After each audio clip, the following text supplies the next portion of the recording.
Dua bocah SD dilaporkan hilang sejak 2 bulan lalu oleh ayahnya Anak Agung Ngurah Bagus Jaya Segara. Diduga kedua anak itu dibawa ibu kandungnya Sri Astuti meninggalkan rumah di Jalan Imam Bonjol, Gang TA nomor 4 Banjar Tegal Agung dan Pasar Barat.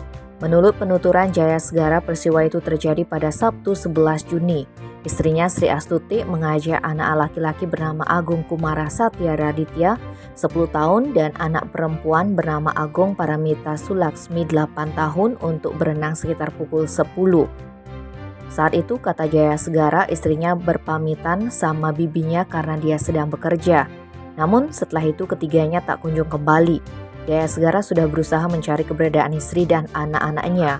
Mulai dari sekolah sang anak di SD 7 Pemecutan Klot, rumah sang mertua hingga menanyakan ke teman-temannya, tapi tak kunjung ditemukan.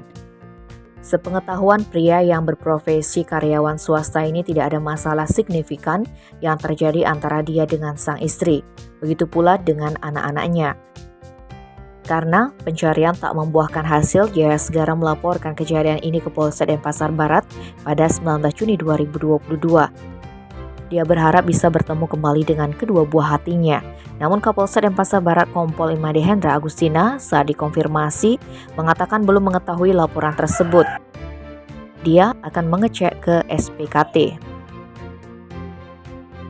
Tim Bali Express melaporkan.